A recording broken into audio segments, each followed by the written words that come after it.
Hello friends, welcome to my YouTube channel. इस video में हम देखेंगे क्लास 10th की साइंस की बुक का chapter number 5 periodic classification of elements. इसके पहले की वीडियो में हमने देखा मेंडलीव के अचीवमेंट के बारे में। इस वीडियो में हम देखेंगे उनके पीरियोडिक टेबल में क्या लिमिटेशंस थे। ठीक है, उनके पीरियोडिक टेबल के क्या लिमिटेशंस थे, क्या कमी थी उनके पीरियोडिक टेबल में। Limitations of Mendeleev's classification. तो फर्स्ट जो लिमिटेशन था इनके क्लासिफिकेशन का वो ये था कि जो हाइड्रोजन एलिमेंट है ना, इसके लिए कोई एक फिक्स पोजीशन नहीं थी पीरियोडिक टेबल में। अब देखते हैं कि फिक्स पोजीशन कैसे नहीं थी। Electronic configuration of hydrogen resembles that of alkali metals. सबसे पहले तो अल्कली मेटल्स कौन से ये देखते हैं। ठीक है, तो पीरियोडिक टेबल में जो ग्रुप 1 है जहाँ पे ए लिखा है ना, और यहाँ पे जितने एलिमेंट्स हैं जैसे कि लिथियम, ठीक है, लिथियम, सोडियम एंड पोटेशियम, इनके जैसे और भी एलिमेंट्स हैं, ये सभी क्या है, अल्कली मेटल्स है। तो अल्कली मेटल्स का इलेक्ट्रॉनिक कॉन्फ़िगरेशन जैसा है ना, बिल्कुल वैसा ही हाइड्रोजन का है। ठीक है, और देखो like alkali metals hydrogen combines with halogen, oxygen and sulphur. अब हैलोजन्स क्या होते हैं, जैसे कि ग्रुप 1 के ए में ये सभी क्या है, अल्कली मेटल्स है। वैसे ग्रुप 7, ठीक है, ग्रुप 7 में आते हैं फ्लोरीन, क्लोरीन, ब्रोमीन, आयोडीन, ये सभी क्या है, हैलोजन्स है।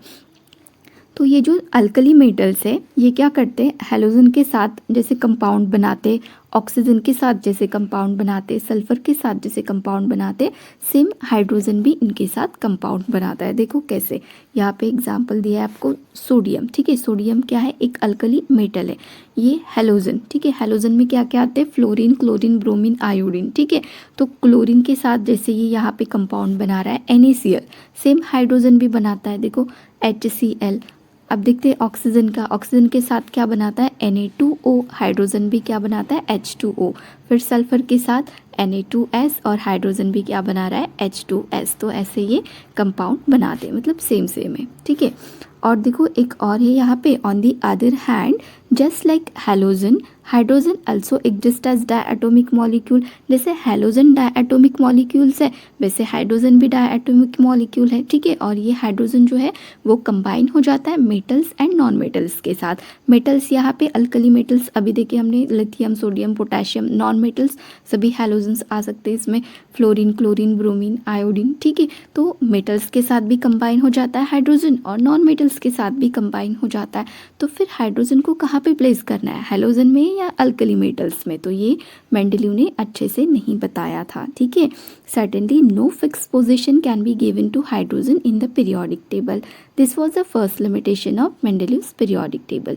He could not assign a correct position to hydrogen in his table. क्योंकि मेंडलीव ने क्या नहीं किया था, हाइड्रोजन को एक करेक्ट पोजीशन नहीं दी थी पीरियोडिक टेबल में, तो ये उनका फर्स्ट लिमिटेशन हो जाता है। अभी नेक्स्ट देखते हैं आइसोटोप्स। सबसे पहले तो आइसोटोप्स क्या होते हैं, आइसोटोप्स ऐसे एलिमेंट्स है जिनकी केमिकल प्रॉपर्टी सिमिलर रहती है बट एटॉमिक मासेस उनका डिफरेंट रहता है। देखो कैसे, यहाँ पे क्लोरीन का गिवन है। ठीक है, क्लोरीन, इनकी केमिकल प्रॉपर्टीज तो सिमिलर बट एटॉमिक मासेस देखो डिफरेंट है। तो फिर ऐसे एलिमेंट को कहाँ प्लेस करना है। ठीक है, एटॉमिक मास तो अलग है ना उनका, और क्लासिफिकेशन कैसे किया गया एलिमेंट का, इंक्रीजिंग ऑर्डर पे है ना उनके एटॉमिक मासेस के। तो फिर आइसोटोप्स को कहाँ पे प्लेस करना है, ये भी वहाँ पे एक चैलेंज ही था। और ये जो आइसोटोप्स थे इनकी जो डिस्कवरी थी ना वो बहुत टाइम के बाद हो गई थी। मतलब मेंडलीव ने जब पीरियोडिक क्लासिफिकेशन किया था एलिमेंट का, इसके बहुत टाइम के बाद आइसोटोप्स जो है वो डिस्कवर्ड हो गए थे। तो फिर इनको कहाँ पे प्लेस करना है, ये वहाँ पे एक चैलेंज था। तो इसे भी हम क्या बोल सकते हैं, लिमिटेशन। ठीक है, ये सेकेंड लिमिटेशन हुआ। अभी आगे देखते हैं।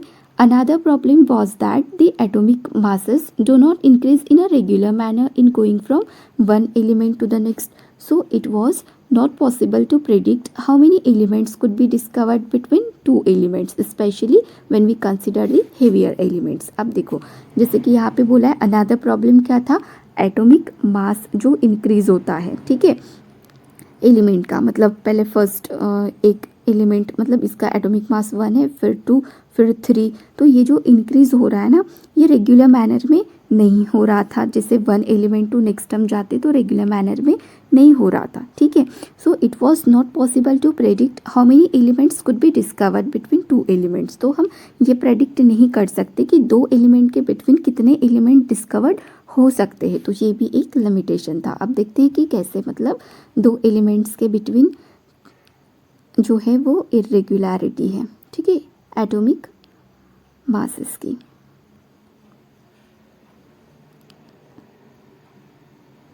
जैसे कि यहाँ पे हम एग्जाम्पल में देख सकते हैं सोडियम एंड मैग्नीशियम। सोडियम का देखो यहाँ पे नंबर क्या है 22 और मैग्नीशियम का 24। तो मतलब दो एलिमेंट के बिटवीन हम ये नहीं बता सकते 22 के बाद 23 आएगा, फिर 23.1 भी आ सकता है, 23.2 भी आ सकता है, ऐसे कितने एलिमेंट्स आएंगे इन टू एलिमेंट्स के बिटवीन, ये हम नहीं बता सकते, है ना, प्रेडिक्ट नहीं कर सकते। तो ये भी क्या था, एक लिमिटेशन था, एक कमी थी उनके पीरियोडिक टेबल की।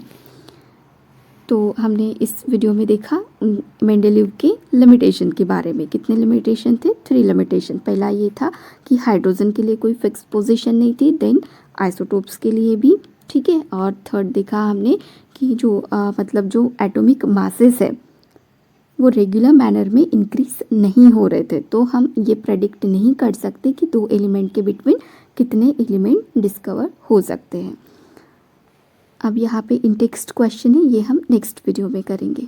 अगर वीडियो हेल्पफुल लगी हो तो वीडियो को लाइक, शेयर और चैनल को सब्सक्राइब जरूर करना। Thank you.